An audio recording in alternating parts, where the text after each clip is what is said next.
trying to save me. Watch. Good afternoon again, everybody, and welcome to our Language Arts Approaches in Teaching English Part 2. For us to begin, let's start to invoke God's presence in our midst as we enjoy and have this prayer. In the name of the Father, the Son, the Holy Spirit.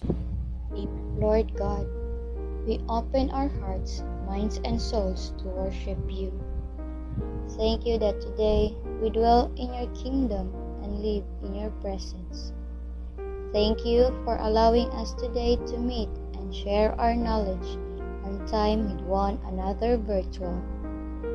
May your blessings of wisdom and guidance be upon us through the sharing and impartation of knowledge and skills by our resource speaker.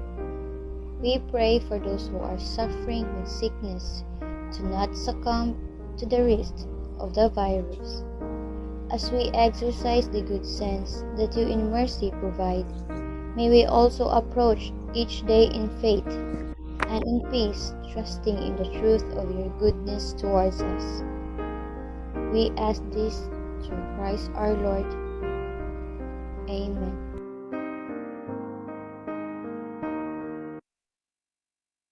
Amen. In the name of the Father, the Son, the Holy Spirit. Amen. Good afternoon again, everybody, and welcome to the second part of our language arts approaches in teaching English. And without much further ado, I welcome my students in elementary education classes and at the same time our friends from the English majors. Good afternoon, guys. Now, before we will ask our speaker to share her screen and before we can welcome her, can you please comment on the chat box below? How are you feeling right now? Okay, let's fill in our chat boxes with some wonderful adjectives, or maybe what are those feelings or emotions that you are having right now? All right, they're excited, they're feeling great, they're feeling tired but fighting. Lumalaban, they're feeling happy and excited. Indeed, blessed, there's also fighting. Wow, my students here are also commenting happy, tired but fighting. So this afternoon, I know you are tired with the warmth of the sun that we are experiencing right now. We want you to welcome also with our warmth virtual applauses and virtual reactions there, our very own, my dear friend, Dr. Marty D. Verano. Good afternoon, Doc Marty. Good afternoon, Teacher Ronette. Good afternoon. Teka muna, parang wala akong wait ha. I'll leave the room. I'll go back. I'll come back. Okay pa, no problem. Okay guys, while we wait for Teacher Marty, keep on chatting your emotions. What are you feeling right now? And then the second word that I'll be looking is what are your expectations for this afternoon? And then at the end of this program, I'll be selecting two people who will be winning 100 Gcash load for the wonderful or the best answer that I will be getting later on. So what are your expectations for this afternoon? Okay, please comment there because you'll be winning 100. Okay, good afternoon. I'm back. Okay. Welcome again, Teacher Marty. Okay, you may share your screen. Good afternoon. Let me see. Allow me to share my screen. But before I proceed, I'd like to say good afternoon to the Hosenian educators to be. It will just be a matter of like a few years before you will replace me as one of the teachers in the basic education. I also would like to welcome the students of Ma'am Leia. Before I proceed, I'd like to give a high five to the BE Ed students of Teacher Ronette. Oh, yay. Thank you. Naka-high five ba kayo? Yay. So Teacher Ronette acknowledged. Um, what about the students of Ma'am Leia, the BS Ed?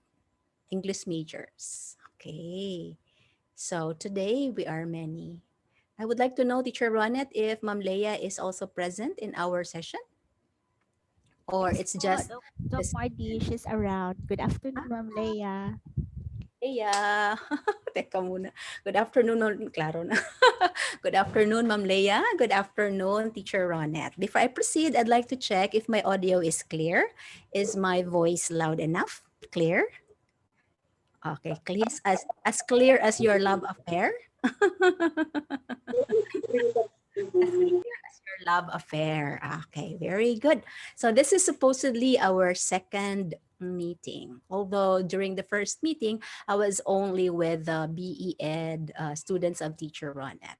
And I got from Teacher Ronette that the students also of Ma'am Leia would like to join us. And of course, without any hesitation, I said yes, because after all, this is also my way of helping out, reaching out to the prospective teachers, English teachers of the future. As I said, one day I will retire from work and I will be looking forward to having better English teachers. Okay, so without much ado, teka muna, Teacher Ronette, I'd like to be clear as to our schedule. Your session is to end at 3 o'clock, no? But I am expected to finish before 3. Okay, so this is Yes, Teacher equivalent to Marty. okay, I will have to do everything, which is equivalent to one semester. Last meeting, we had one semester. So today is another semester. So that will be on a total of 1 year. Oh, okay. So without much ado, first, allow me to share my screen. Wait, ha. Okay, so, mhm.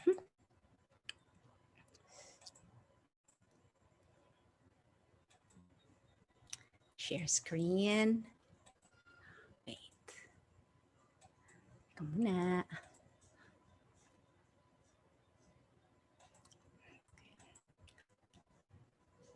Welcome to our session that is entitled Effective English Instruction in Basic Education. I am your coach for today, Teacher Mardy, Teacher Ronette. How about I suggest that you change the mode. Wait, ha. Suppose you just remove the participants right at the top, so it will just be purely my screen that is shown, so that it will be bigger. Anyway, I can adjust myself. I can adjust my picture because I am using the PowerPoint as my background right now. Okay? Sige, go. Teacher Ronette, please adjust you're the host, right? So adjust the setup. Okay, one more time. Stop share ko muna, ha? Okay, you don't have to highlight me. Okay, wait. You don't have, okay, let's try that once more. Okay, okay, one more time with feelings. Thank you. There. Oh, gyapon. Sige na lang. Good afternoon. I am Teacher Mardy and welcome to our session entitled Effective English Instruction in Basic Education. To introduce myself briefly, especially to those who were not around last meeting, I used to be. I used to be an English teacher, although by profession, I am an English mentor. My degree, when I finished it at the University of San Jose Recoletos in the 1980s, high school, English and Filipino major. Although I was a full-time English teacher from 1989 until the day I retired from USJR in 2011. So currently, I am working as a freelance teacher trainer, handling trainings on topics preferred by schools all over the Philippines. So I am also a consultant, researcher, mother, and home manager. So as I work from home, I also work for home. Okay, let's start. So last meeting, we addressed one of the main questions which I posed. The question was, how is language learned or how is a second language acquired? And supposedly this afternoon, we will talk about how can we effectively teach English as a second language. Okay? But before that, since I am aware that some of you were not around during the session, I would just like to quickly have a review of the points that we tackled last meeting. Of course, the question here is, what is a language teaching about? Is it language acquisition as opposed to language learning?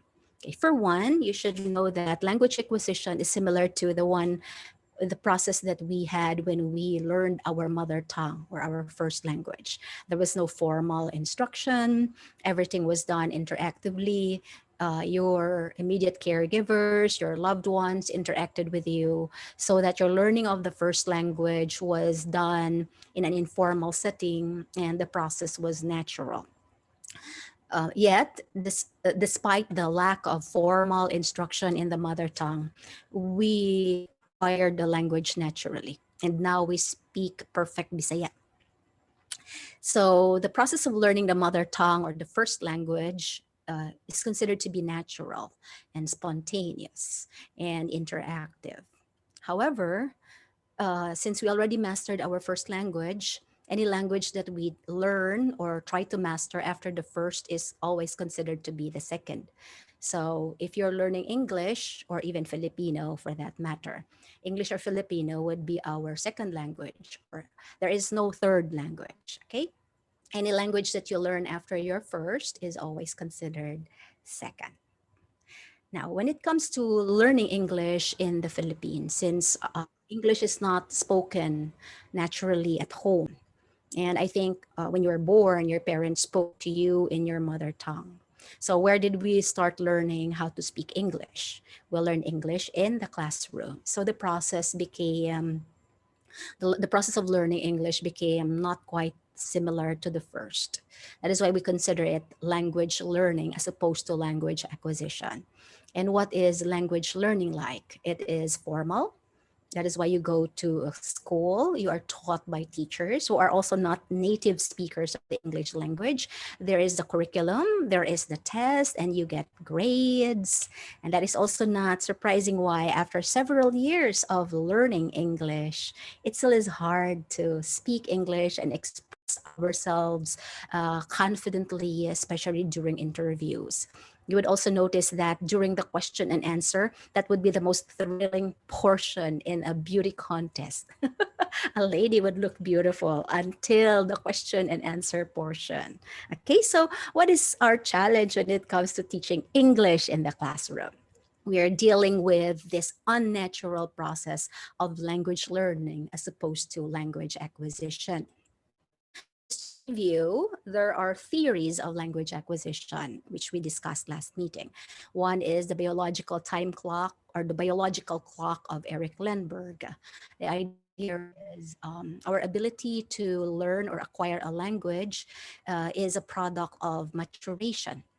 No child will be able to acquire a language before his or her time is set.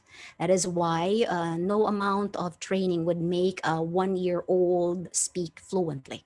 Because if we go by the theory of Eric Lenberg, language acquisition or the skill at using a particular language is always set by a biological time clock.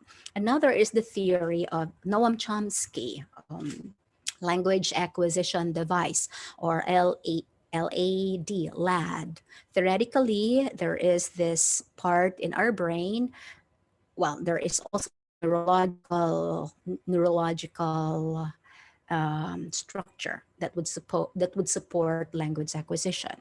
But there is also this theory that we have this supposed device built in, this human being that makes us capable of learning or acquiring any language. And that supposed device is the LAD or the language acquisition device. But the thing with LAD is that it atrophies with age. LAD works more efficiently when the child learning a language starts at a very young age. That is why the older the person gets, the more challenging it would be for him or her to learn or master a second language. But there is also the principle of the universal grammar. All languages all over the world have particular elements or components that are common to all. And it's so much like a template in our brain, so that whenever a child learns a language, even if he is not born in that country, there's also a possibility for him to be able to master the language with proficiency because of the UG, or the universal grammar. Come to think of it, all languages all over the world have nouns. All languages have verbs, because nouns are words that we use to label objects, things in this world. Verbs are words that we use to express motion or movement. So if you look at it, all languages all over the world have similar grammatical structures. Although there may be different structures when it comes to organization of words and sentences. And every language would also have its own set of grammar rules. Okay. Then another theory that we discussed last meeting was the one by Stephen Krashen, the monitor hypothesis, and he came up with the difference between language learning versus language acquisition. Okay, another point was the monitor model. It is possible for one to monitor his or her language production for as long as he is familiar with the rules of grammar. This is also the reason why when you make a mistake in your pronunciation and you're aware of the rule that you violated, you would always correct yourself. However, if there is no knowledge of the rule, then there is nothing to correct, because for the person speaking, there is no mistake that is done. That is why, if ever you are wrong at the pronunciation of a particular word and you're not also familiar with the correct pronunciation, there is really no problem. Think about a Bisaya with hard vowels, and then soft vowels spoken as hard vowel. And then there's another Bisaya also speaking in that same way. So para sa kanilang dalawa, walang problema. When two people are in the wrong, both of them will think they are right. Then another one is the natural order hypothesis. This idea tells us that language development is sequential, and that there is a natural order that language learners will follow. There is no such thing as starting with the complex before you learn the simpler structures. That is why a child learns or acquires the language first by babbling, then by syllables, then by words with few syllables, and then phrases, then before he gets, or the child gets to communicate in complete sentences or even have full discourse. Then the other one is the input hypothesis, which tells us that any skill can be learned at a level much higher than the current. Krashen calls it the I+1 level. I think this is also similar to Lev-Vygotsky's ZPD, the zone of proximal development. It is possible that a child who is learning a language may be at this level, but given the scaffolds and the support, the child will be able to learn much more, provided that there is someone who is more knowledgeable. So think about you tutoring someone how to speak English. And then this child may still not be really good at that language or at English, speaking in English. Yet, because you happen to be a good coach and you were also able to help the child learn beyond the current level, the child becomes more proficient at English. I did that when I was still a teacher in school. I trained students in declamation, oration. Many of them at the beginning also struggled when it came to pronunciation, accent, intonation, and even the delivery. But because of training, they did much better. That's why at that time, takan kaayong champions nato sa speech fest. Okay, so another one is, of course, the affective filter. The idea here is emotion influences learning. Positive emotions support and facilitate learning. And of course, negative emotion causes downshift. That is why it is important for a language learning environment to be positive, and that the teacher should also have the positive disposition.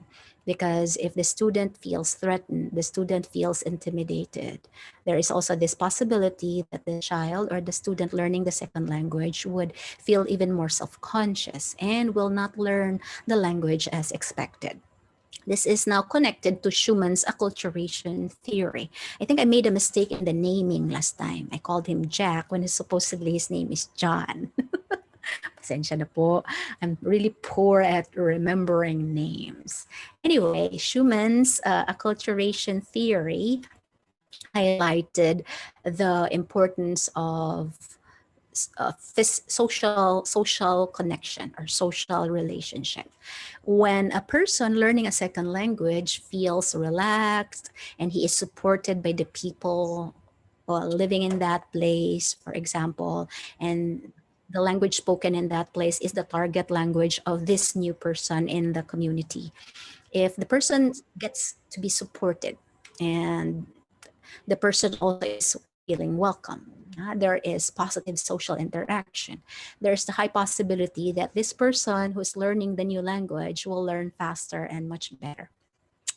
Schumann calls it the social distance. Now, the wider the social distance, the wider the gap, the more challenging it is for someone to learn a new language.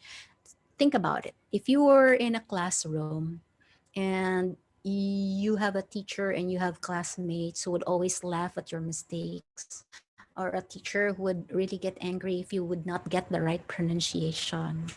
So you would not dare try or communicate because you are scared of making mistakes. But of course, no one gets it perfect right away. Learning is always a process of making mistakes, but doing something better right after the mistakes. We can all fall down 9 times and rise 9. And then, of course, there is also the theory by Corder and Selinker. It's called the interlanguage. Interlanguage here is interim language. It's the approximative system, they called it. It's so much like if this is our first language, this is our mother tongue, and then our target language is English. So in the process of journeying, so to speak, from the first language to the target language, there is an interlanguage. So I'm speaking now with my interlanguage. I am trying hard to speak English, but in many cases, I still have the my English is not really that of a person who speaks English as a mother tongue. So I am speaking English, but it also has a hint or tinge of Bisaya.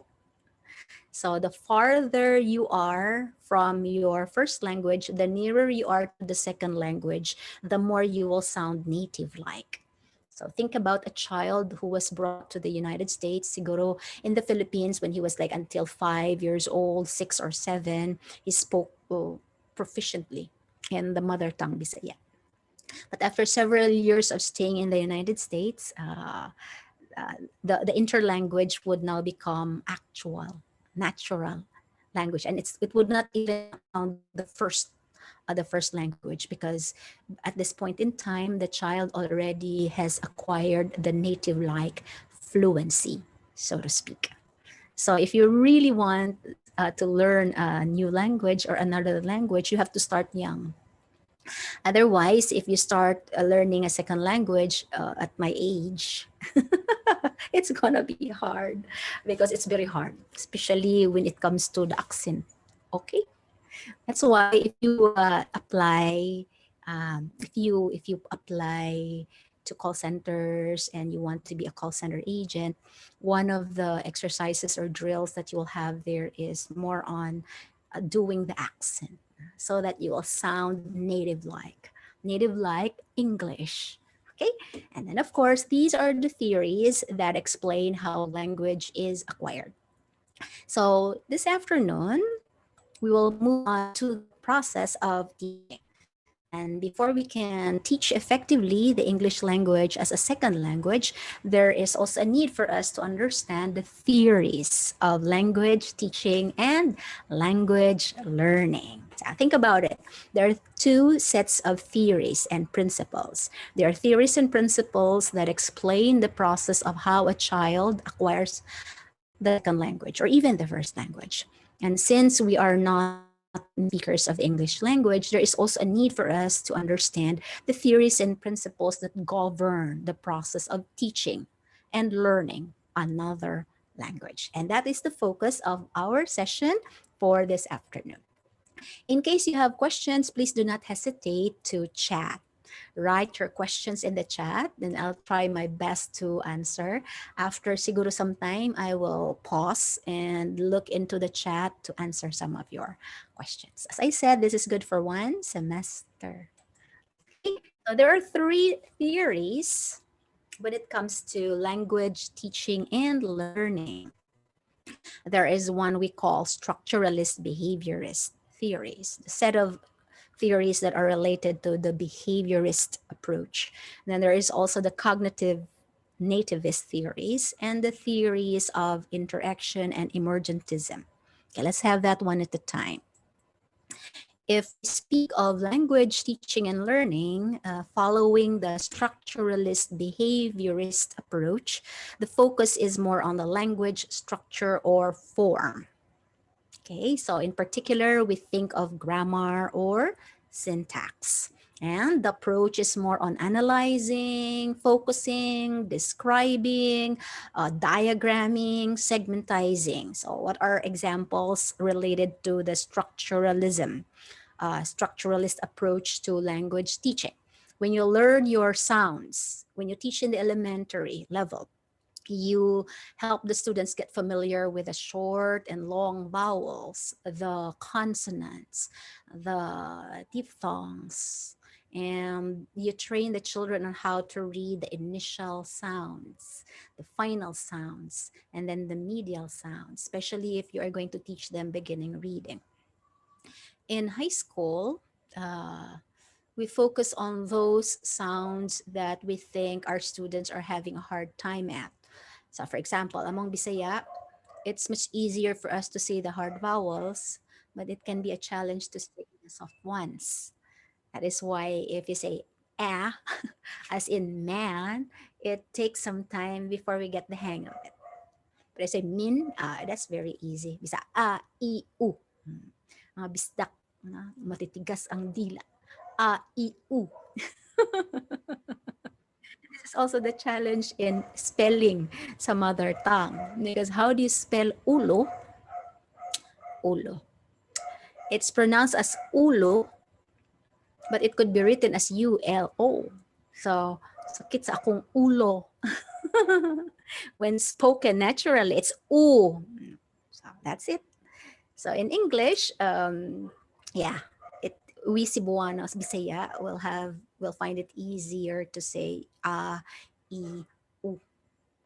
But it may be a challenge to say the sounds, the and the o and the o.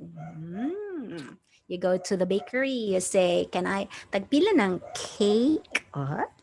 Ganahan kay tag cake? Yeah, okay. Pila ng cake? Napakapinig cook. Structuralism also focuses on how words are formed, as in the morphological system, how words are formed, the structure of the words made up of affixes and root words. Then we also have syntactic system.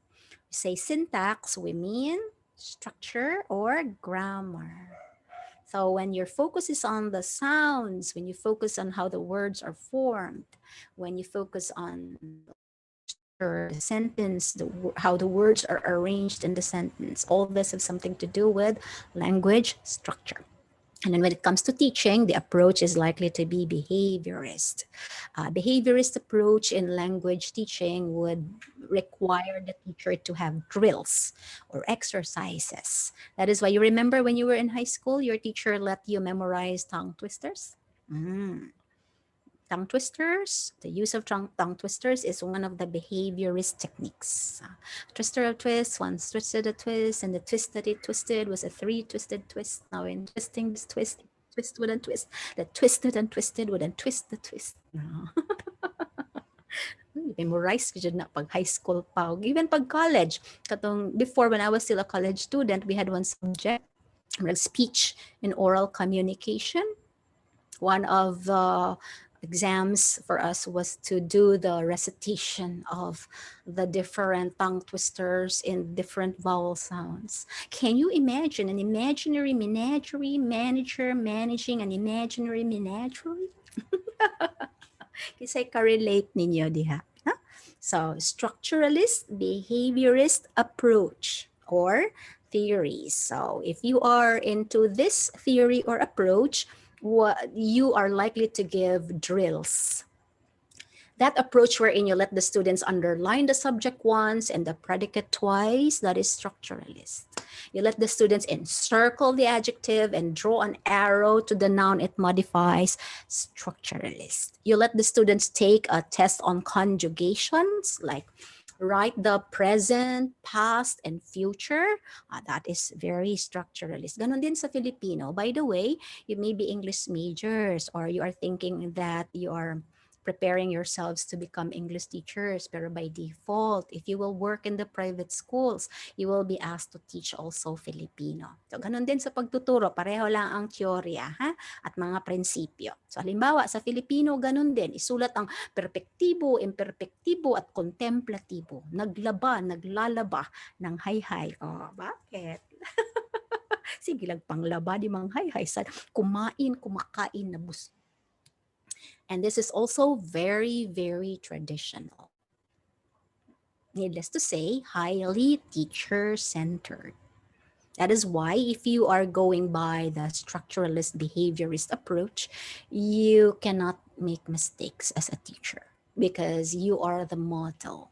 So if your pronunciation is faulty, and you are the main stimulus that the students will listen to, learn from, it is likely that they will also learn the errors from you.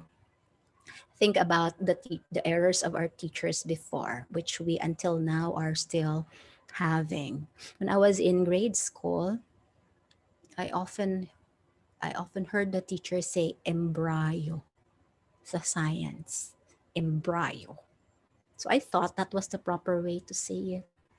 When I got to college and I heard another teacher say embryo, na shock ko. Nganong na embryo mo na, nga embryo mo na. Turns out embryo judi ay. Another word that is commonly mispronounced sa grade school. Plateau. Kanang plateau ba? Landforms, hills, mountains, and plateau. It's not plateau. I only learned that mga dugay na. Because all the while I was saying plateau. Di na siya plateau. It's plateau. Just like bureau. Plateau, bureau, and tableau. Okay, so these are some of the principles of the behaviorist, structuralist approach. Language form over meaning. So if you remember your teacher in high school or elementary before, when the teacher would always insist on the correct grammar, complete sentence, correct spelling, correct pronunciation, your teacher was using the structuralist approach. Okay, so there is also emphasis on mastery and accuracy. That is why it's behaviorist, the automaticity. You have to quickly say the word. That's why you had tongue twisters, drills. Reading before was like repetition, chanting. The teacher would say, this is a book. Repeat, this is a book. Very good. This is a ballpen. Repeat, this is a ballpen. Ma'am, naligid ang imong this is a pencil. And then, of course, since it's behaviorist, it's conditioning, reinforcement, and then, of course, there's the need for the students to master the structure. Okay. Then the other theory of teaching is the cognitivist, nativist approach or theories. Okay, remember Jean Piaget? Okay, and Lev Vygotsky? So the theory of cognitivism focuses on language learning being a cognitive process. That is why there's, even if the child is not taught the language directly, the child can learn the grammar because of our language acquisition device. That's why it's called nativist. No? The idea of learning naturally, language learning in the natural process. That is why this is more of the acquisition rather than being taught directly. And then, of course, since it's nativism, there is this principle that language learning should be naturally acquired rather than directly taught. And at some point, drilling the students on grammar does not automatically make the student learn the language because it even undermines the natural process of language acquisition. Okay, so if you are going to use the cognitivist, nativist approach to teaching, the focus is more on the message or the meaning over form. You probably had teachers before who were not really strict when it was about pronunciation or grammar, for as long as you were able to express. Yes, because for that teacher, your message is more important than the form, correctness of your grammar. Okay, and of course, the approach to teaching is inquiry or discovery. The students, instead of just being taught the grammar directly, which is deductive, by the way, and you give the students the rule, the meaning of the grammar item, let's say the meaning of nouns, and then you discuss by giving examples. That approach to teaching is deductive. You begin with a definition, then with examples. And that is more in line with the structuralist behaviorist approach. But if you are going to go by the principles of cognitivism, nativism, the approach would be much more inductive, inquiry, and discovery, wherein the teacher does not directly give the rules. Instead, the students are given sample structures, and the students analyze what is common in all these formats so that the child will be able to say, these words are all telling us about people, things, or objects. I think these words here are called words for now for objects, places, or people. And then the teacher would be the one to name and say it is nouns. And then the teacher would even let the students come up with their own definition or meaning of nouns. Okay, so in this case, motivation is intrinsic because the students enjoy the learning process. They don't really have to be forced to learn the language. That's why it comes naturally. And the main goal of language education is communication and expression. Okay, and then the third is the interactionist emergentist theories. This is in line with the theory of Lev Vygotsky that language is a product of culture. Language influences culture, culture influences language. For example, notice that there are words in the Bisaya nga Americans don't have the word. For example, dukot. That was my question last time. What is the English for dukot? What is the English for biko? You don't have to translate it because biko is our delicacy. So we just have to call it biko. We don't have to translate it. So there are many words that are particular to a culture and we don't really have to translate because if these are the words that are used to label objects in that culture, then we might as well use those words. That's why in our vocabularies, it's a dictionary. There are many French words, there are many German words, there are also many Japanese words. And nowadays, we welcome new words in our lexicon because language is dynamic. Since language is dynamic, it goes also with the changes in culture and life, especially now with technology. There are so many words now infused in our language system, which of course were not found before. Or before there were words that were used for in particular context, but these words will now have a different meaning. For example, before the word surf was understood to be something that you see on the beach with surf. Now we use surf to mean you search for something on Google. Okay, so in the emergentist interactionist theories, there is now the interaction or the interplay of nature and nurture. We could also say that this may be a combination. For example, the child would still be taught formal grammar, But in the process, the teacher would also allow the students to discover, to learn naturally, so that through interactions. So this now becomes a blending of the structuralist and the nativist approaches. And in the process, the natural skill of the child when it comes to learning language emerges. Okay, so these are the three. Of course, there is the idea of interaction. What is essential in this theory is the context of learning. That is why if you are going to teach following the interactionist emergentist theory, you are likely to let the students learn in context through dialogues. You just don't pick up words from the dictionary. You also make sure that these words that you're going to teach the students in terms of meaning are lifted from a story, a news article, and some cultural contexts, because we understand that students also don't just learn the structure but also the use of that language in context. Okay, so before I proceed, I would like to ask, if you are going to choose, which theory would you prefer? Structuralist, behaviorist, cognitivist, nativist, or interactionist, emergentist. Okay, this time I'd like you to write your answer in the chat. Now, go. I will not proceed if you will not answer. Okay. Suppose you have three theories or approaches to choose from. Which one would be your preference? Okay. I will wait for your answers. Okay, wait, huh? Okay, I am acknowledging the answer of Francesca, Fanilag, Kent Vincent Alburan, May Faith May Canyeda, Jovita Jane Agahit. Okay, I will wait. Teacher Ronette and Ma'am Leia, please take note of those who are participating. Okay, thank you. Mhm. Okay. Actually, walang itulak kabigin. Every approach has its own use.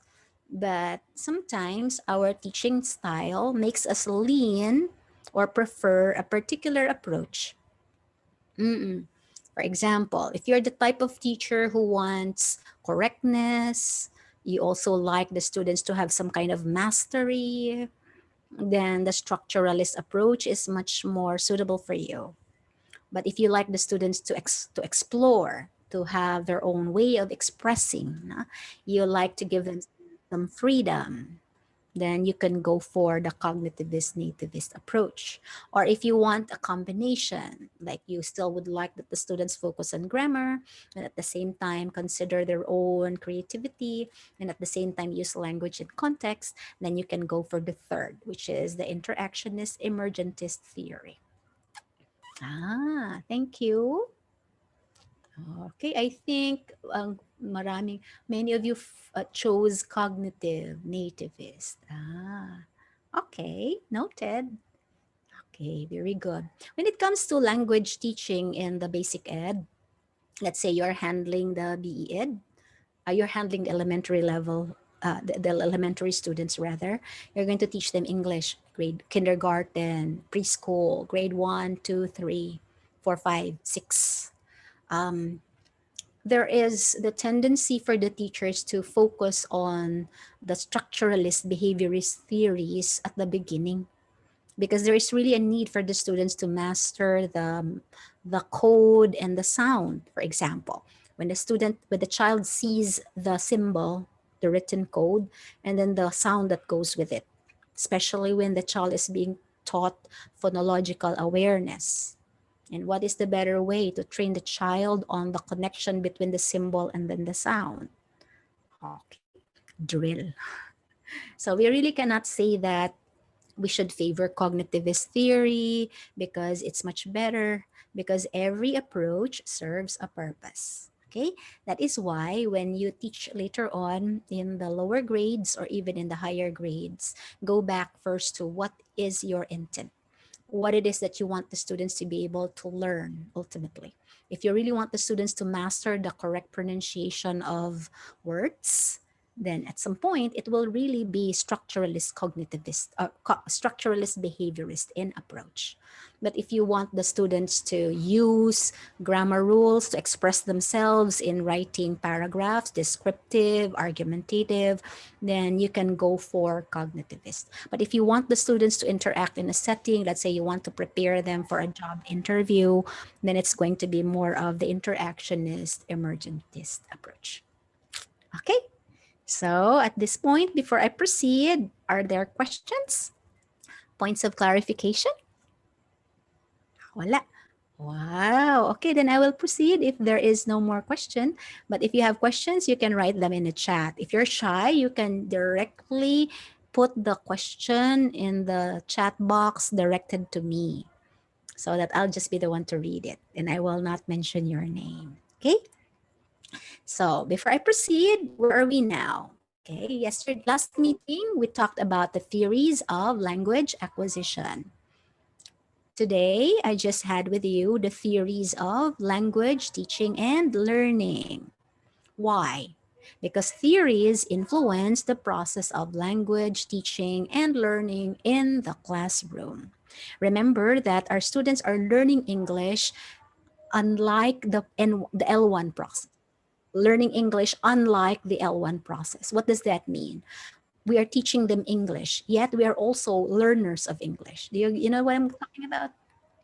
We're teaching them English, yet we are also learners of the English language. So can you imagine us teaching the students, yet we are also not quite confident with our own language competence when it comes to the second language? But that's all right, because the idea here is not for us to become perfect English speakers, but to become meaningful language users. That is also the reason why, if you found it hard to learn English when you were still studying, and now your students are also encountering the same difficulty, you are in a better position to empathize because you know what it feels like to be embarrassed when you make a mistake in the pronunciation. I could still remember when I was in high school, our teacher was very strict, our English teacher was very strict, and we were so scared every time we would see her. Like, we would meet her on the hallway. Mangita dyan miglaing dalan ko, na si ma'am, di ta mo agid ang dapita ka ining lisan ta. No? Hadlok jud ko sa una when I was when I product man ko gud sa public school. And I loved storytelling when I was a student, but I was born Tagalog. So confident ko sa Tagalog. Pero English, wala gyud kay I love reading comics. Di sa English. In fact, my love for reading was later na. No? Since sa public school, wala ba yung mga resources? So, and our teachers also did not speak proficient English. So it was like, wow. There is this POTS, poverty of the stimulus argument, POTS, P-O-T-S. It was mentioned in dito sa theory sa nativism, although it was more for the child. Why is it kuno that the child is able to learn new words, new expressions in the new language, in the mother tongue, even if the child did not hear this word spoken by adults before? In other words, there would come at the time, there is a time in the child's language development when the child is able to say words, utter words, which which he was never exposed to. That's why it's called POTS argument, poverty of the stimulus argument. I'm not so sure if that is also something that would happen for someone like me who learned English later. Because, yeah, I listened to English speakers. I also read books. I also watched movies in English. But later on, I got to develop other things about the English language, which for me, there was no direct stimulus. It was not, especially kanang magsuwat ka, that's why mutuo ko siguro ko sa kanang UG ba, na Universal Grammar. When I was not yet an English teacher, I knew that a sentence was wrong even if I could not explain the reason why. Nasubukan nyo na yan. Like, you know there's something wrong with this structure and you cannot explain it using a rule and grammar that is violated, but you know there's something wrong with it. Parang that rings that does not ring correct. That is why we are gifted as human beings, because we have so many talents, we have so many potentials, and not even the best psychologist or scientist could explain. Okay? That's why, as a teacher, also, you should also think about human potential. Okay, so let me now proceed to how the theories influence the process of language teaching in the classroom. Wait, before I proceed, I'll check my chat box. Yes, miss. Then sometimes ang sakto sa'yo po. Mao good, no? That's true, that's true. Mm-mm. I think ang at main challenge nato in the Philippines is that um, there are many people who are quick to laugh at our mistakes, even if they themselves are wrong. You notice that? There are so many people who are quick to laugh at other people's mistakes. Mistakes in pronunciation, mistakes in grammar, as if murasad sila correct. Kusog ra ba kaayo manamay, no? Kusog ra ba jud kaayo mang tunay tawagan na ang galing talaga. Parang pakiramdam mo sila lang ang mali, no? Ang reason ko na sad ana is may na lang nang maunhan ta. Makaunta sa maunhan ta. But I tried speaking to Americans whom I worked with also before. They were more empathetic. No? They were not into how correct the pronunciation of my words were, or how grammatically correct my grammar was. It was more on when I talked to them, they listened to the message. Mausad na. No, mausad. I think siguro ang main difficulty nato there is sa Philippines, because every time somebody makes a mistake in the pronunciation or wrong grammar, grabe jud kaayo ang kanang pagbugal-bugal, no? Ang ridicule. For example, katong One Beauty Queen, na during the question and answer, luoy kaayo siya. Right now, she's become a meme. Katubitong ingon my family is, was, luoy siya kaayo, pero naka-move on na to siya. And I think she now speaks better English. I saw I saw an interview with her. She now works, I think, abroad, and of course speaks better English. So what does that mean? Everybody goes through a process of being incompetent. And if we just keep on trying and keep on improving, any lapse could be overcome. Any weakness could be strengthened, and then we can be better at language learning. And then of course, since we are good or better at language learning, we can also encourage our students to not be scared and to also improve their English language competence. I would still remember when I was dito man ko sa Leyte na high school o elementary public school good sa dito sa Southern Leyte ba nga kanang inistoryahan gajud-gajud adjaw budya kog jaga-jaga ihigot sa padyag ang kabadyo. Kahi jud kaayog in English niya, di ba kanang I don't know, sa among time among eskwelahan wala gyud library. That's why I grew up reading comics, kanang mga aliwan, mga wakas. Kaya pag tatagalog, ay talaga, wala akong problema. Kasi yan ang nakalakihan ko, yan ang unang salitang natutunan ko eh. Pero pagdating talaga sa English, parang inaral talaga. Inaral. Lucky for me because I also had good English teachers. But I really love storytelling. I loved reading, but it was just like I had no materials to begin with. So it was only in college when I became a student in the College of Education that I really had to read. So I started reading mga novels, mga Meals and Boots. Kakahiyang aminin. Well, of course, mga Nancy Drew. Kawawa talaga kapag wala ka bang ano, like you really have no support when it comes to education. Na? So if you have parents who are good at reading because your parents are also teachers, or your parents have bought you materials to read, you should feel grateful. because not everybody gets to have that same opportunity. Siguro ingon pa sa akong bana, siguro no, kung nadato pa ta, bright siguro ta. Siguro kung yumaman, kung pinanganak tayong mayaman, baka matalino tayo. Sabi ko, oy, you don't get it right. Mas matalino tayo. You know why? Because even if we are born poor, we are able to achieve. And what kind of intelligence is that? More than, because we were able to get better even with less or without. That's why if you are poor, yet you exert your best, you still can be a lot better one day.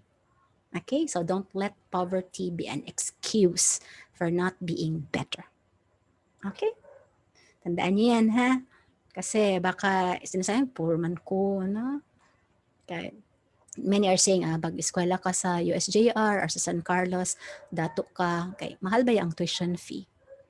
Pero may mga parents man good na nangangarap na they would send their children to USJR, to USC, or schools with names. No? I am not saying that other schools are not good, pero naaman good na siya ka ng murag branding ba. And of course, if the school is also known to have quality graduates, there would always be this preference when it comes to opportunities, when it comes to applying for jobs. But you know what I realized later on? It does not have to do much with the school. It goes back to who you are as a student. Kahit saan ka pa ilagay, kung ikaw ay taong gustong mag-aral, kahit saan ka pang eskwelahan ilagay, you will always succeed because this is about your own effort. Of course, the school can help because the school can provide you opportunities. But in the long run, it goes back to the type of person you are. Rich or poor, na? Public or private. And in fact, I even came across many student graduates education na product ng public schools pero hindi maiwanan talaga when it comes to confidence and delivery na kayo ko, wow! Unsa may akong na-realize, dito day sa unahan, mag-abot rata. I will repeat that ha. Maunang, don't be too proud about what you have achieved right now. Because iniabot dito sa unahan, mag-abot ragad ng tanan. Maunang, keep on improving your skill. Don't be too overconfident. Do not let the whatever intelligence or awards you got get into your head because we are all on the ground. And then one day, you will realize nga, hala, pwede pa man di ay ko. Maunang, nowadays, growth mindset, yun. Intelligence is not fixed. When I was a student, when I was in college, maibog jud ko sa ako mga classmates ka education baya ko. Yeah, English major. So I was in many classes where my classmates were like from CAS pa. Grabe no, effortless gid sila mo in English. May ko, ano, uy, kanindot nila sa ilang vocabulary, no? Ay ko di sa una nila pamunit ng ilang in English. Uy, nganong wala mang kuana. I felt so insecure as in mo too during class time. I was really quiet. Whenever I was asked question, I would have the questions in my head first. I would formulate the answer and then I will try my best to translate it in the second language. And you know what I found out? The more cautious you were at making mistakes, the more self-conscious you were, the more cautious I was, and the more self-conscious I was when talking, the more mistakes I made. When it was my first time to be the MC, kompleto sa kopya, no? As in, nangurog pa ko. Imagine, gibasa na nimo ang imong script na wrong pa jud ka, kasuway ka ana. Nagbasa na ka sa imong script pa, nangurog pag yun, na wrong pag yun. And that was my situation before. It was so much like I was so scared about making mistakes and I ended up making more mistakes. Why? Because I spent my energy thinking about avoiding mistakes instead of doing things right. Okay? So when I learned the lesson, I started focusing my energy and attention on making things right and not avoiding mistakes. And things got better. Okay? All right, so patuloy tayo. After my pep talk. So how are we going to teach English in the Philippines? Ta-da! We first have to be aware of the goals and objectives of language education in the Philippines. Huh? But if you will also be teaching language abroad, say some of my former students are now in Cambodia, in Myanmar, in Japan. I have one student who's in Japan teaching English, Thailand, Thailand, other countries, Asian, they are teaching English. Of course, since they are now in the process of teaching others, confidence has been stronger, and now they are more uh, composed when it comes to teaching, because yeah, if you did not do it well the first time, there's always the second time. Ha? Kaya ikaw, if you're chosen to be an MC, accept the job. So what if you make mistakes? That's okay, because the next time you do it again, let's say some of the mistakes you made, you would avoid the second time. You do it the third time. You do it the fourth time. Di ba? The first time, kurog pa kaayo ka, kulba kaayo, kusog kaayo, kulba, look, chud ko, sige lang. Because the second time, kulba pa gihapon. Sa third time, kulba na. Pero sa fourth time, di naman kulba. Oy, nga naman, di naman kakulbaan, kay dugay na kang kikulbaan. Ah? Dili na ka mangurog, kay dugay na kang kurog. Unsa pa may ikurog ni mo, te? Nga ganina raman ka nagkurog.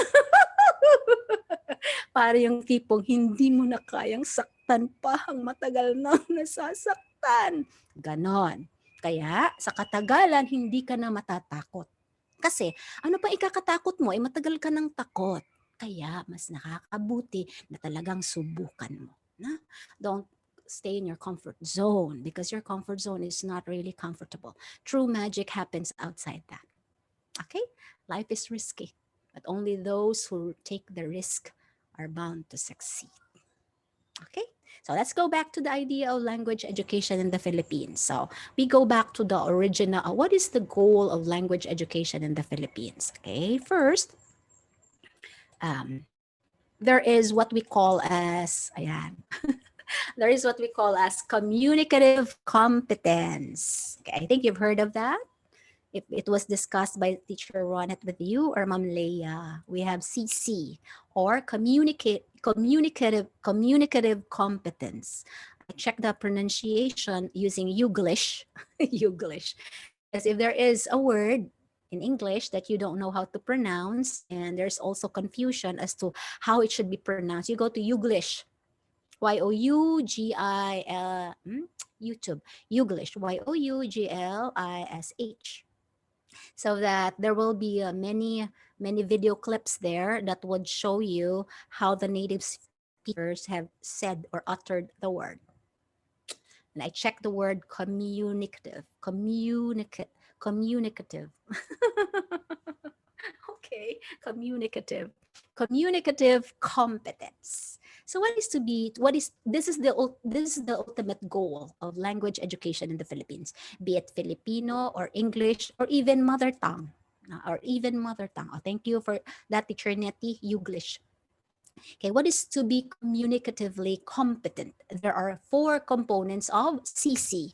One is grammatical competence, the other one is social linguistic competence, the other one is strategic competence, and of course, the fourth one is discourse. So I will not anymore discuss this lengthily, except that I just would like to highlight the key ideas.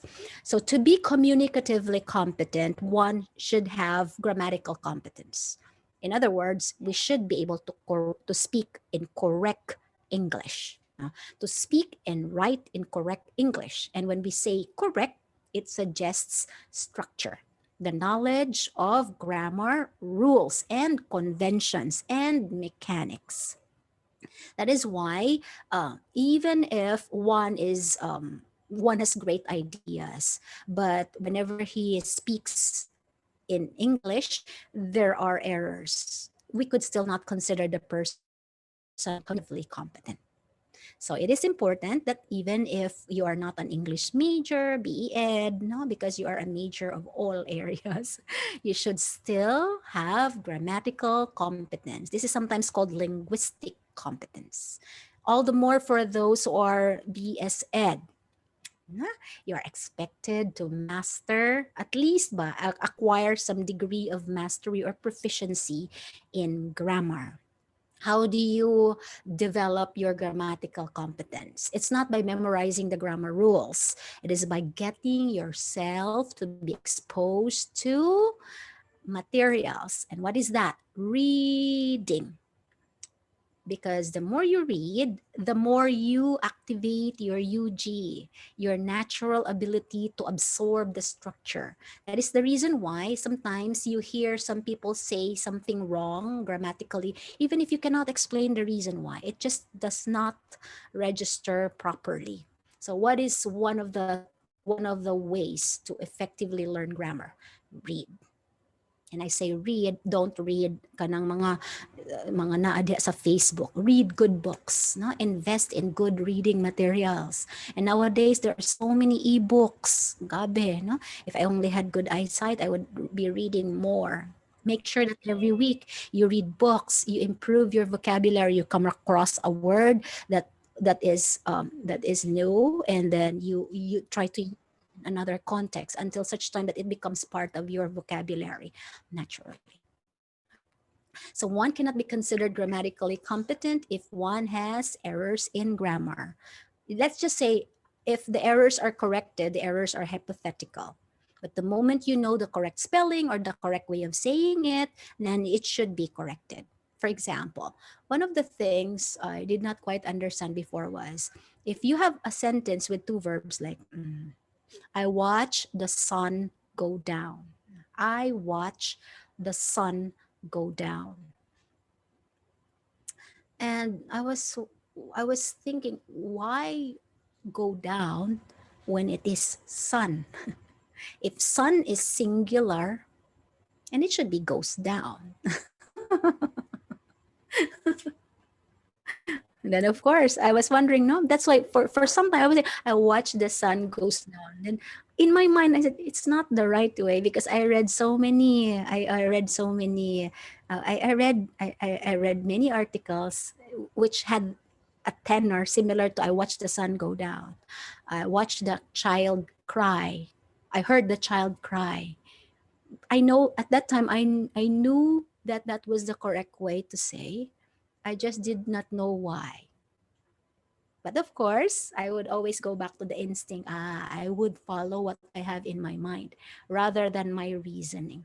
Because there is also the tendency, if one is over taught grammar, the natural ability to learn the language would be undermined. That's why there should really be interactions, natural processes, or activities that let the child or the students learn language naturally. Okay. The second component of language is the social linguistic competence. This is the person's ability to use the language appropriately in context. If the keyword in grammatical competence is correctly, the keyword in social linguistic competence is appropriately.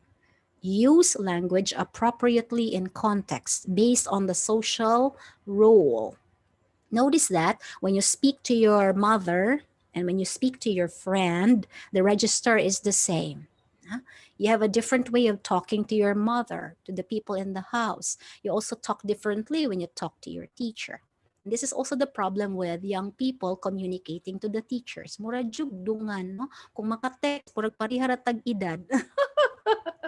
I think many young people nowadays are missing the idea of social linguistic competence. Kung maka-email, no?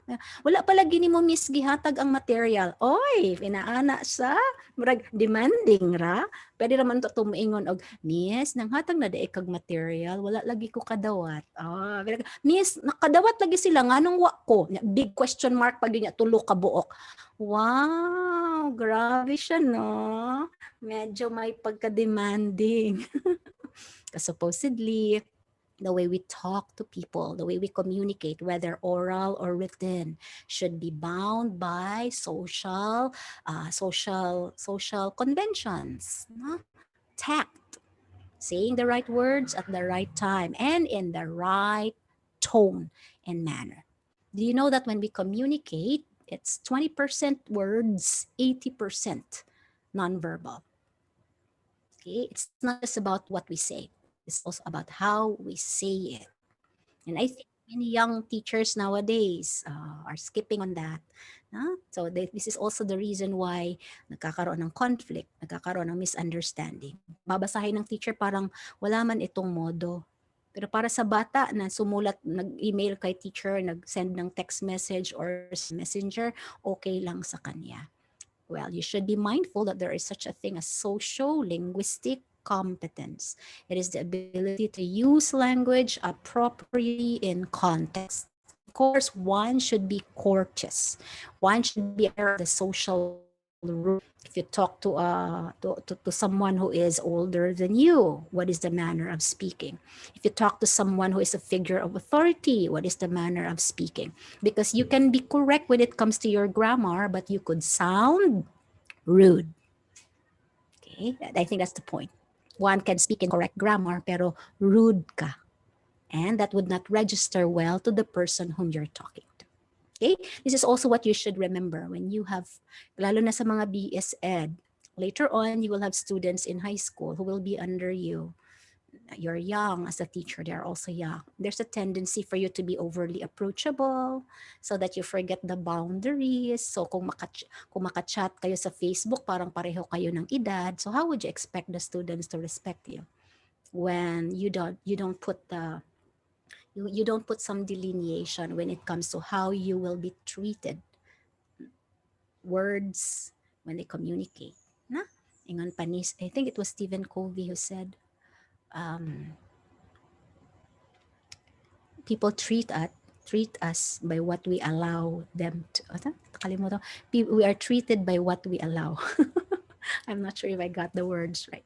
The third component of communicative competence is strategic competence. This is the skill this is the skill of a person, second language learner, to be able to repair communication breakdown, or in case there are lapses. As second language learners, we don't have all the words that we need outright. We also can make mistakes when it comes to expressing ourselves. And there are times when the other person talking to us, we don't get the message right away. So there are strategies that we will adopt in order to repair communication breakdown, in order to continue communication. So one may be able to speak language correctly. One may also be able to speak appropriately. But it is also important for the person to continue communicating despite the language barriers. And that skill is strategic. One of the ways to do that is by monitoring your production, language production.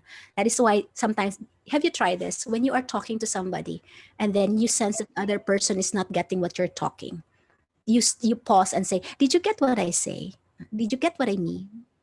That is strategic competence. That is one of the ways. The other ways is to, in order to make the other person think that you are still listening, you have discourse. Ito na pala ni sa discourse competence, katong discourse fillers. So I'd like to go back to the idea of strategic competence. This is something to do with our ability to repair, to overcome barriers in language learning and even acquisition in order to get our message across. Okay, thank you, Teacher Nettie. I treat people how to treat me by what I will allow. Now I got the words right. Ay, nako, I think this is one of the challenges being a midlife teacher. And the fourth is discourse competence. Okay, this is the ability of the person to understand and even to produce a string of sentences. For example, when you put words together, you will have sentences. When you put sentences together, you will have a paragraph. When you put paragraphs together, you will have a discourse. So an essay is an example of a discourse, or a speech is an example of an oral discourse. How many of you, when you watch a movie, you can follow the conversation, even if you don't catch every word that the character says in the movie? Nakasaway mo, ana. Now, when you're watching a movie ba, you don't really have to hear every word that the character says, but you perfectly understand what the character is talking about, even if there is no subtitle. Okay? If you can, then you have good discourse competence, because supposedly that is one of the components for one to become communicatively competent. That is why makasubay ka sa istorya bisag wala ka kadungog sa sinugdanan. That's kung binisayo nato, no? You are able to continue with the conversation. For example, you arrive at a meeting late and you are in the middle of a discussion, but just by listening to the exchanges you were able to figure out what the topic was all about, what were the agenda being discussed, and when you were asked you were able to answer right away. What is that? The discourse competence. Okay, your ability also to write good expository texts, that would also be discourse competence. When you can write a good letter, that would be discourse competence. Okay, so on the total, these are the components for one to be considered communicatively competent. And this is the goal of language education in the Philippines. Okay? So ikaw, on a scale of 1 to, saan dito ang strength mo? Before I proceed, which component is your strength? What is your strength and what is your weakness? Sumagot doon sa chat, be, before I proceed. What do you consider as your strength of the four components of the CC? What do you consider your strength? Grammatical, social linguistic, strategic, discourse. Social. If your social linguistic competence is strong, I would think you are courteous. I would also think you're not that type of person who would hurt the feelings of others by your words. Di ba? Una nga bisa pag unsa pa ka kanindot mo pronounce pero baon ka, kusog ka mo yaw-yaw sa Facebook. Dili gihapon ka communicatively competent, na? You use language for a positive cause or purpose or advocacy, na? Mao nang bisan pag unsa ka impressive ang grammar sa usa ka tawo, but if the language is used for other purposes other than communicating what is positive, di gihapon nato matawag the person to be communicatively competent. Okay. Strength kay discourse competence. Yung mga writers, I would suggest na I think discourse competence. Okay? Yung mga magaling gumawa ng speeches, mga extemporaneous speakers, or even when you communicate. Have you tried yung minsan when you watched a K-drama, you missed the previous episode? Yet you were still able to catch the missing parts of the story. So that would also be part of the discourse competence. Or of course your ability to also produce speeches, write speeches or stories. Okay, so in the Philippines, how can we tell if the student is trained, if the student is trained in English as he or she should be?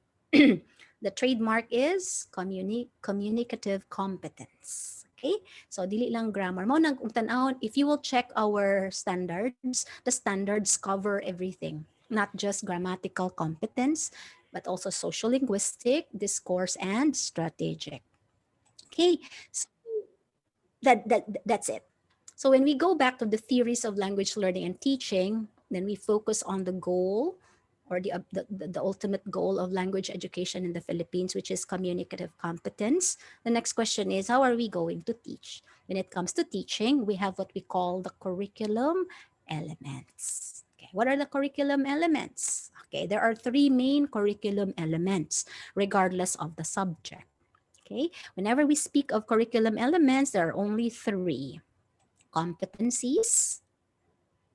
We have competencies as number one element, activities as second, and then third is assessment. So when you teach in the Philippines, whether you're going to teach in elementary or high school, be mindful of the three elements of instruction or the three elements of the curriculum. What are these three elements again? Learning outcomes. And learning outcomes can also be called standards, especially now that we are following the standards given to us by DepEd. So learning outcomes or learning competencies.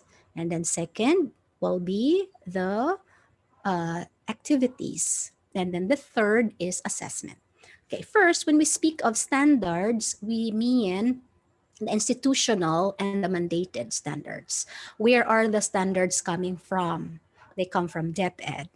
If you work later on in a school that is sectarian, and the school will also have its own standards, then you'll have to consider the institutional. These standards come from the vision, mission, goals, and core values of the institution. And these are also infused when you teach English. But what will be the main focus when we design or plan or write lesson plans? We go back to the curriculum guide or CG. I think you're already familiar with the CG, no? CG or curriculum guide. The curriculum guide is where you will find the standards for teaching language in the Philippines. And the standards are mandated. They are non-negotiable, which means you should always follow and teach them. You can add, but you cannot delete. And since they are standards, they are meant to be achieved or mastered by the students. When made specific, the standards are competencies. Okay? Competency.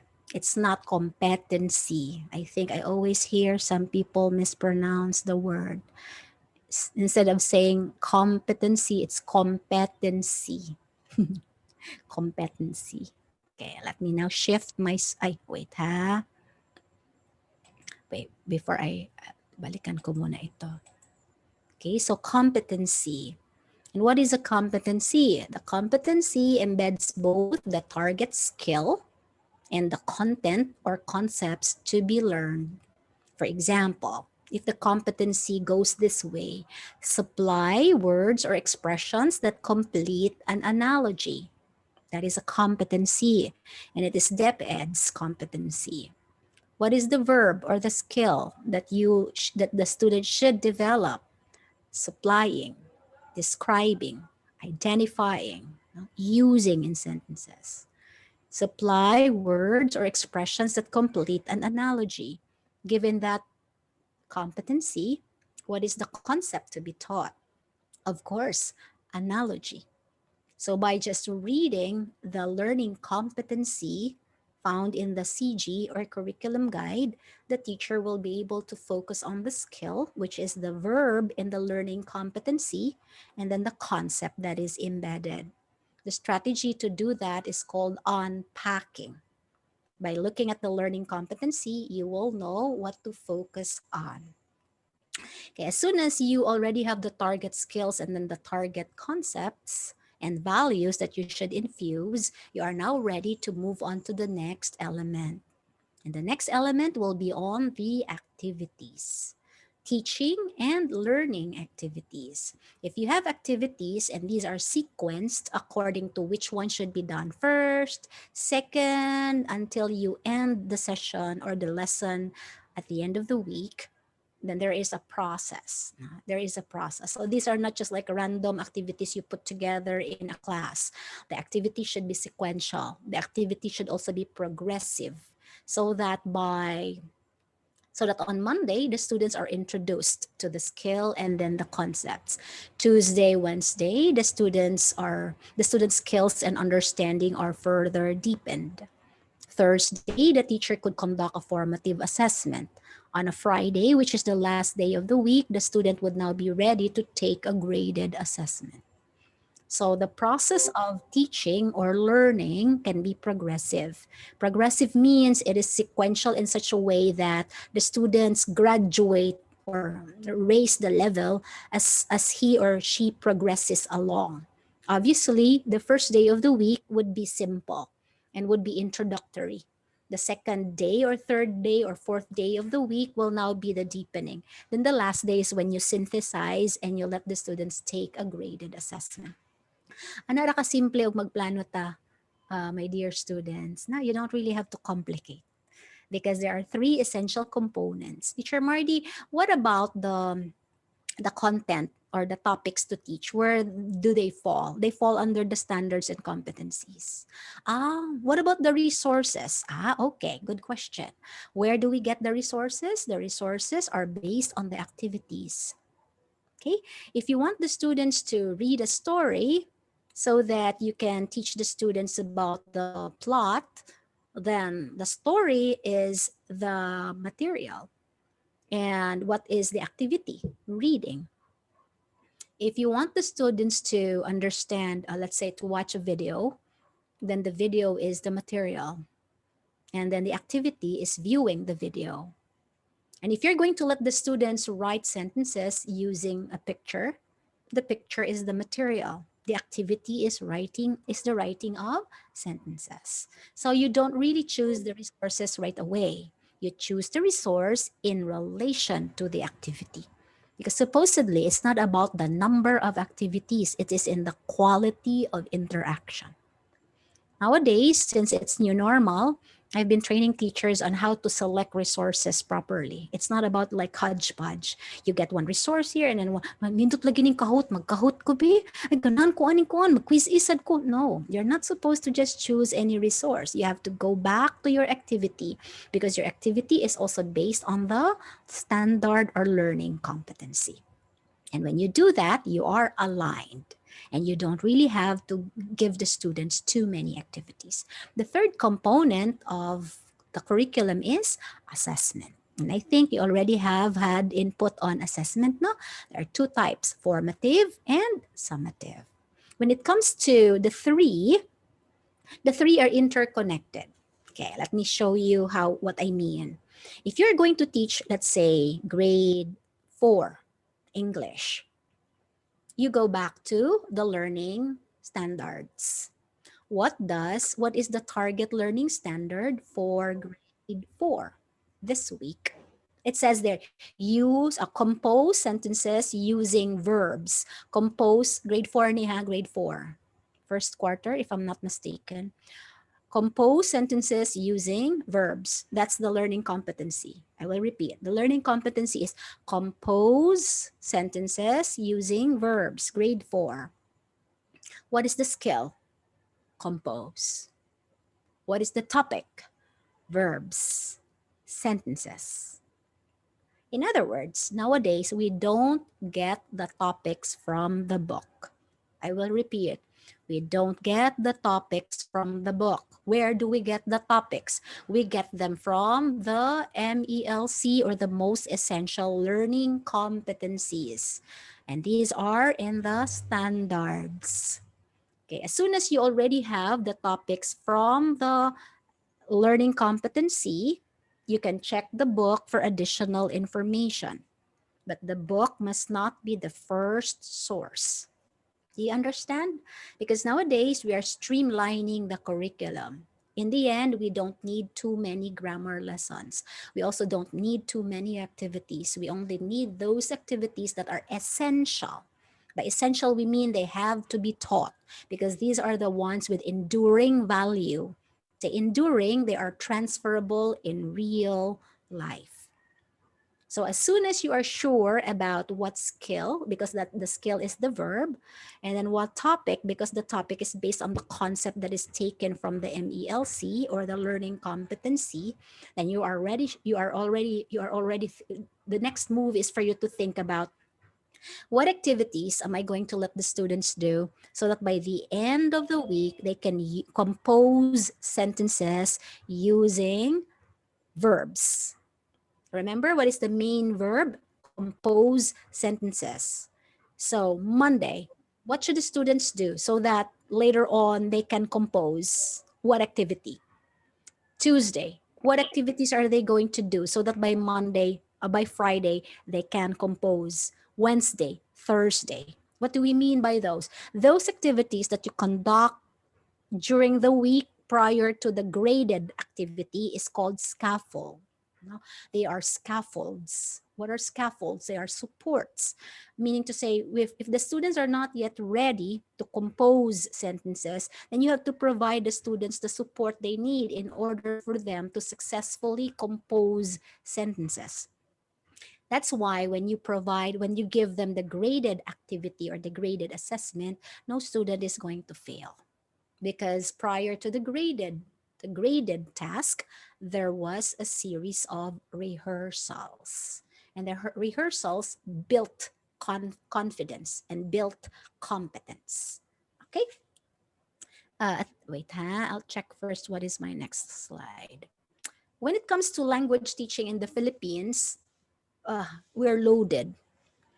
And if you're thinking, mag-English major lang ko, kay favorite subject man ako ang English, then you should really know that it is not as easy as what you think.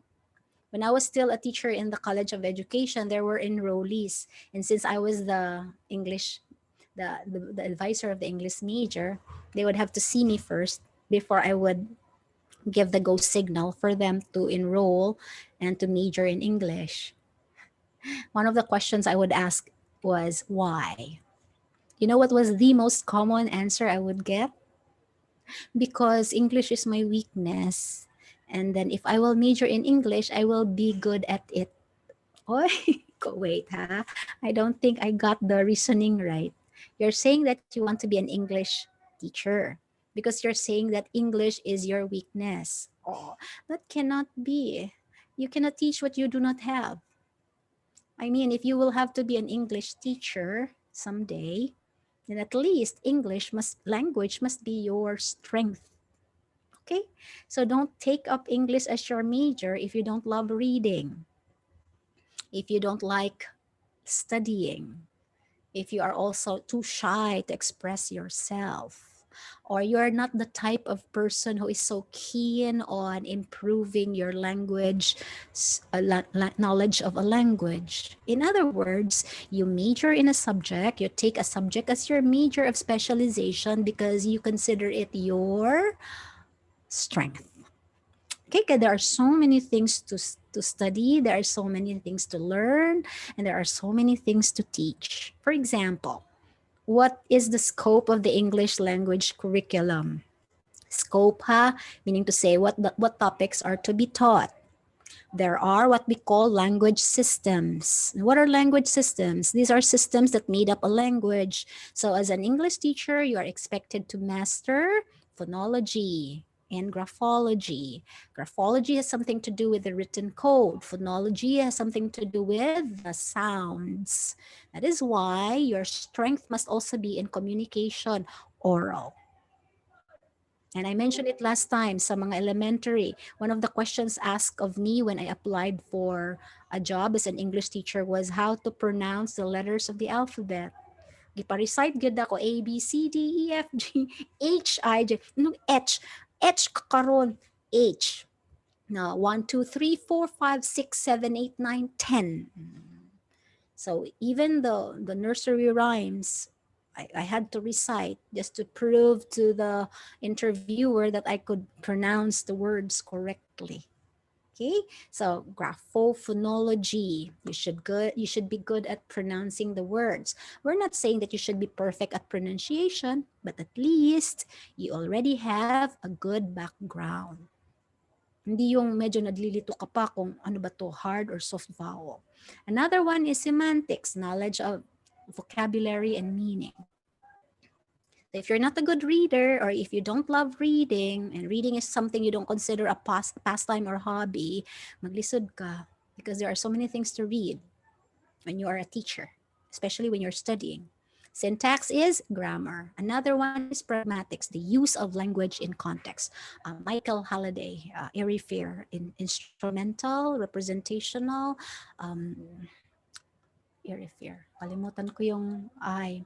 I is instrumental, R is regulatory, I is interactional, okay, fair, heuristic, personal, and representational. These are the functions of language according to M.A.K. Halliday. Besides the language systems, nasad kay gitawag og macro skills. So you should also be able to teach and develop the students' skills when it comes to listening, reading, writing, speaking, and viewing. You cannot develop the students' skill at speaking if you are also not a good speaker to begin with. You cannot develop the student skill at writing if you are also not a good writer to begin with. But take note, all these skills can be developed if you feel that you are not yet competent.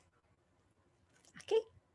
What is more important is that you're aware of your weaknesses and then do something about them. Don't improve your weakness, okay? Because if you improve your weakness, it will become weaker.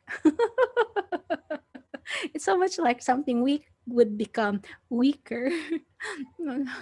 I would like to improve my weakness by, teka muna. Parang naguguluhan yata ako. Paano nagiging I will improve my weakness? Na supposedly kung weakness yan, you will make it weaker if you will improve that. You can address your weakness. Na? Or you can do some strengthening. Okay? Yan. So besides the language systems, teachers also should know about the macro skills. And what else? Literature. You should know the different literary genres. There are 5: poetry, essay, short story, novel, play, or drama. And you should also be familiar. But to be honest, when I graduated way back in the 1980s, you know what was my fear? I was not ready to be an English teacher because there were so many classics I wasn't able to read. In fact, when I started teaching, that was the time I started reading them. And I felt so scared that I would be asked questions I would not know the answer. But if you really want to be an English teacher until you retire, that this is something you really have to make as your career. Career. So you should really love reading to begin with. Reading talaga is the cornerstone of literacy. In fact, if you're a good reader, any lesson you can learn by yourself. You become self-taught. Okay? In fact, whenever your teachers teach you something, that is just their interpretation. What is more important is what you get to understand on the personal level, because that is your own idea, that is your own thinking. And when it is your own and it's your personal understanding, it is going to be retained. It's not what I say that matters the most. It's what you get to believe, what you get to think, and what you get to realize. And every language teacher should develop that. That is why if you teach a poem and there are 40 students in your class, there are 42 different interpretations. Why are there 42 different interpretations when you only have 40 students? Yeah, why? Why are there 42 interpretations when there are only 40 students? Let's say you're teaching them a poem. Why are there 42 when your students are only 40? For example, the poem of Henry Wadsworth, William Wordsworth. Hen, oh my goodness, I forget the title. The Sum of Life by Longfellow. Tell me not in mournful numbers, life is but an empty dream. For the soul is dead that slumbers, and things are not what they seem. Uy, abi ninyo, when I was still a student in the College of Education, pa-memorize good na mo ang mga poems. No? It was required in our literature subject. That's why, mura ka ng built-in na nga, mag-memorize jud ka dapat og poem na Sum of Life, katong nakoy favorite nga black. Kalimot ko sa title, oy. White, black, and the wine barrel room, barrel house kings with feet unstable, sagged and reeled and pounded on the table, beat an empty barrel with the handle of a broom, hard as they were able. Boom, boom, boom. Then I heard the Congo creeping through the black. Mag-memorize man good me sa una. Oh, apil lang desiderata. Okay, I'd like to go back to the question. If you're teaching the students a poem and you only have 40 students, why are there 42? Yeah, because your students, 40, will have their own interpretation, plus your own interpretation that would make 41. And the author's is another interpretation. Somebody said if you write a poem, it's yours, but somebody reads it, it ceases to be your own. That is why when you teach literature, it's not just about what the book says, it's about what the student gets to understand, because every understanding is personal. Okay, so that's it. So nowadays, when we teach, oh, by the way, wait I'll stop screen sharing. There is one file that I'd like you to see instead. Okay, this also will help you understand better about what is the scope of language education in the Philippines. Okay, I think you're already familiar with this. Check this out. kani. Right now, we have the MELCs because the language curriculum is streamlined. This is even 2013 pa nga, na ay 2016 na di ay. But these are uh, the features of language education: spiral progression, interaction, integration, learner centeredness, contextualization, and construction. Okay. If you notice, this is now the scope, the actual scope of English language teaching learning in the Philippines. There are what we call the integrated language arts domains: oral language, phonological awareness, book and print knowledge, alphabet knowledge, phonics and word recognition, fluency, spelling, writing and composition, and etc. No? That's why you should have your own copy of the curriculum guide. Okay, so what are the language and literacy domains? Although currently these are suspended because of the pandemic, the teachers are now using the MELC. Okay, so students are expected to develop all these. And this is what we were all lamenting against. There were so many, so that we don't anymore know what to focus on. Yeah, true enough. No? So this is it. And these are all things that you should also get to be familiar with. Okay. So I will not anymore. Okay. I think I already have talked about that. Okay. So, all right. So for the last part of my input this afternoon, there are two general approaches to teaching language. Um, Although there are what we call mga stylized methods, which I think Teacher Ronette already mentioned to you about. Okay, ito lang muna. I will just share this with you. There are, when it comes to teaching language skills, there are two general approaches. And when I say language skills, I mean listening, speaking, reading, and writing. To include viewing. There are what we call the top down and then the bottom up. Bottom up is equivalent to the most traditional, wherein you begin with the smallest unit or language structure before you go to the biggest. And this is also linear. Okay, so if you teach in the lower grades, elementary, this is the approach. It's bottom up. The phoneme is the smallest unit of sound. And then the phonemes, when combined, would make words. When words are combined, they make phrase. Then when phrases are combined, they make sentences. When you combine sentences, you make paragraph. And then when you combine paragraphs, you will have the whole discourse. Teaching in the elementary is so much like this. If you teach preschool, you begin with sounds and word recognition to include sight words. Of course, later the child will be asked to read paragraphs or short stories or fables. No?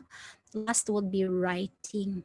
Because of all the skills, listening and speaking are the first ones to be developed for obvious reasons. That's why sa English language in the English subject in the Philippines, the first skill to be targeted is oracy, oral competence, listening and speaking, listening and speaking, oral, O-A-R-A-L,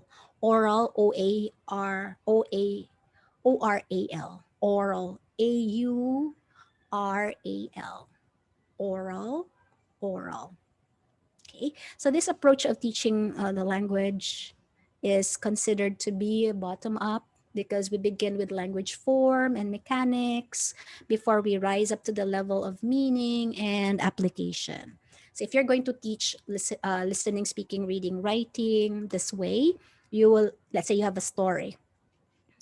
Before you let the students even appreciate the beauty or the meaning of that story or poem, you first let the students read some of the unfamiliar words, then unlock the meaning of the unfamiliar words. Then you start with reading aloud, repeat after me. So this is also structuralist and behaviorist in approach.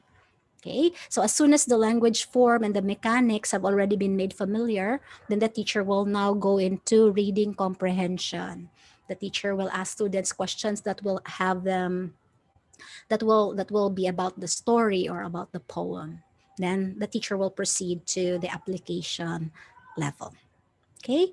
The other, well, when it comes to teaching, the approach is transmissive, and then the process is teacher centered. And it is also structuralist and behaviorist in approach. The other way to teach is the top down. Top down is you begin with the student's prior knowledge. This is more cognitivist and nativist in approach. And we tap the student's prior knowledge of the content and the context of the language.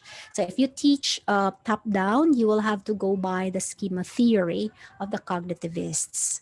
Um, we assume that students already have prior knowledge and that by virtue of their experience can already have some say about the topic or about the story. So top down is, okay, how are you going to teach top down? This is more applicable sa reading. You have a story, but you don't let the students read the text first. You first explore their prior knowledge and experiences. Okay, so let's say the story is about a friend or friendship. Then you ask the students questions like, do you have a true friend? How did you treat your friend? How is your friend treating you? Do you trust your friend? Things like that. And then the children will be able to explain to you what they think prior. And then, of course, the story is presented, but still focused on meaning. The last part of the lesson will be now focused on grammar. And then the story will now be the springboard to teach grammar. And then, of course, there will again be writing activity focusing on a particular grammar structure. The third approach is actually a combination of the two. You may begin with top down, then you proceed it with bottom up, and then you end it with top down. When I was still a teacher in the College of Ed, I let my English students write two types of lesson plans, following the bottom up and the top down, same objectives. It's a challenge, but still it's good because you are looking at two perspectives. Okay, and each has its own merits. If you go by the bottom up, there is mastery of the language structure. If you go by the top down, it's more learner centered and it allows the students to express themselves freely without being encumbered by the grammar limitations. So there are pros and then cons. That's why the tip is for you not to just focus on the grammar lesson alone. Go back to the standards. Ask yourself this question: if the skill is describe, or if the skill is use, which is the verb, or if the skill is identify, the next question is, what activity am I going to let the students do? And in this activity, this series of activities will be bottom up or top down, because the decision will now go back to how you will decide on the process of instruction. Walang itulak kabigin because each of the approaches has its own merit also. Okay, so to summarize our session for today, the idea of teaching in the Philippines, especially when it comes to language education, is mostly focused on grammar in the past. That's why the approach was really medieval. Grammar translation method. The teacher would discuss the rules, the students would be told to remember the rules, give sample sentences. But nowadays, it's becoming more and more integrated and also more communicative. One last point before I go is the assessment. Lubus-lubusin ko na. When we assess language, whether it's high school or elementary, it's very important for you to focus still on the skills that you want the students to develop. Okay, I'll show you some samples of the tests I made when I was still a grade school teacher. In fact, at that time, wala pa yung DepEd na mga spiral progression. Okay, here is an example of a test I did when I was still a grade school teacher. And I realized I was so ahead of my time. Okay, wait. Okay. One of the approaches to develop the content is linear, like nouns, pronouns, adjectives, adverbs. But if you go the integrated way, it does not have to be that way. It doesn't mean like you have to really start with nouns, because it's also possible to start with another part of speech, for as long as you also have a way to integrate the lesson. So here is at 1999 pa ni, no? For grade 1, I gave the students my lesson ko. This is second periodical, sentences and fragments. What I did is CBI. Na ako'y gigamit before CBI, content-based instruction. I used English. I focused on the skills, but the context is another discipline. For example, I used English, but the context is history. When I taught the students past forms, I asked the teacher who was handling the history or Aralpan subject, Teacher Shig, what was your lesson last meeting? Sa Spanish colonization. Okay, sige. May I borrow your book? Then I would copy a paragraph from the history book, and then I would use that as the source of my lesson for past forms, because it's history. And since it's history, many of the verbs are past form. And then the kids would recognize that, Teacher Mardy, that was our lesson in history. Kaya, in your history subject, you learn about the event. But in our English class, you will learn about how to narrate the past event using past verbs. So, mani akong mga test sa una, contextualize ad ni Sia. Kay hapit man ni ang Halloween, so na ako'y Halloween. I also taught the kids how to complete stories, how to write sentences, how to write dialogues. I also used science, because where do you get verbs? What is a science text? Past, present tense, yung mga rules sa grammar, to ana sa science. So CBI to na ang approach, content-based instruction. The content is the other discipline or the other subject. Let's say, for example, this one, my lesson is on verbs, yet, and then I focus on verbs, but my topic is about butterflies. This was in the 1990s, grade 1. Okay, so another one is, I also used current events. So do not hesitate to experiment, because if you will confine yourself in just one box, then your view will become limited, and you will get bored teaching. You will get bored teaching. Because my challenge at that time was I was the only teacher in that school, and there were 6 preparations every day for 7 years. I was the only English teacher. I handled grade 1, grade 2, grade 3, grade 4, grade 5, grade 6 every day. So it was really tough.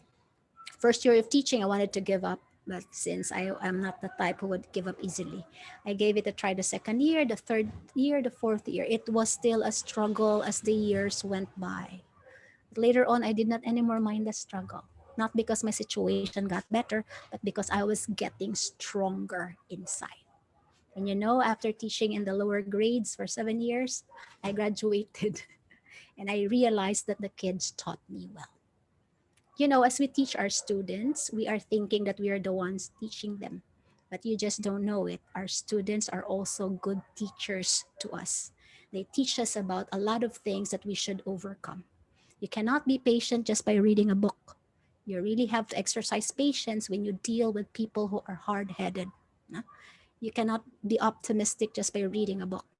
You can only be optimistic by dealing with people who are losing their hope and are getting depressed. We cannot teach what we do not have. So much like we cannot give something that we don't possess in the first place. You want to be a better teacher one day? Then you first have to believe you are gifted. You first have to believe that this is what you really love to do. Because when you have the love for it, everything follows. That's why at Edu Studio, where I come from, I go by the tagline, Art of Teaching, Heart for Learning. It is the heart of the teacher that makes the art. When your teaching is not just science, but art, it is going to be beautiful. And what is more important? Memorable. Here's an example of another test I gave. I used math. Muna ako mga estudyante sa mga unsa man sa what are we going to do this time, Teacher Mardy? Last time we had math, but it's English. Go, yeah. And at that time, I did not know that that was the approach. It was CBI. It was only later when I had it in a graduate school class. Hala no, I was doing CBI. And I did not know it. because I refused to confine myself in a box. For me, the box does not exist. And for you to be a better English teacher one day, you have to think outside the box or even believe that the horizon is the limit. And with that, I'd like to say thank you very much for listening to me today. And I hope you learned something. Okay? Thank you so much, Dr. Marty, for the You're very welcome. insightful afternoon that we have. Okay, guys, you may write your comments there. And for this point, we have a time for our open forum. And if you do have some questions, you may unmute your microphones Ano? or you may comment on our chat box. Yay! You're welcome. Ako na lang tong gihurot ang tud assessment, Teacher Nets. Thank you so much, Teacher Marty. By the way, ako isuwat CBI. CBI is Content-Based Instruction. Kaya mo man akong favorite approach. Content-Based Instruction. Okay, Okay? guys, do You're you have welcome. questions, clarifications for Teacher Marty? Please do not hesitate. Unmute your microphone. Kulbaan sila, teacher. Ay, mo kukulba-kulba. Ay, Josenias, klaro de kayo akong uban. OMG. Ang labak ko. Okay? All right. Thank you. You're welcome. You're welcome. Good luck ninyo, Josenians, ha? Study first before love affair. Pandemic ngayon, so focus on your studies. Magtrabaho muna kayo and then have some savings and investment. Okay? Love can wait if it is true. May pahabol pa eh. Love can wait if it is true. Okay, Ma'am Leia. Regards, Ma'am Leia. You're welcome. Okay? Sige, bye. Okay, so if you do not have other questions, clarifications, Thank you, Teacher. Thank you, ma'am. Okay, Thank you, adelante. Doc. Adelante. Thank you so much, Doc. You're welcome. Okay, bye. bye, teacher. Thank you so much. You're Bye, welcome. Bye. everyone. Thank you, Doc. Hi, Teacher Natty. Wala Bye, naman. everyone. Uy, Bye, Nati.